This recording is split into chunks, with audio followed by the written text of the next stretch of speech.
Install brackets at the desired height using the provided hardware.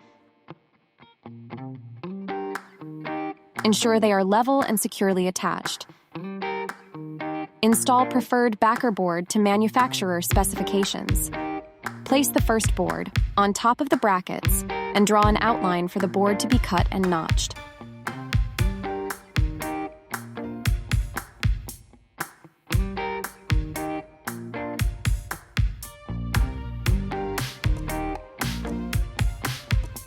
Using the outline previously traced, notch out a 1-inch deep segment of foam from the first board. With the removal of the first board from the brackets, apply a bead of Curdy-Fix sealant to the brackets.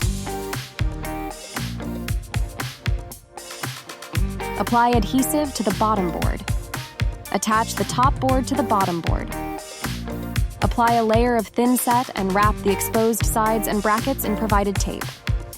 Apply thin set and your choice of finished product. The bench can be cut down to customized specifications. The original floating shower bench kit, an original granite bracket product.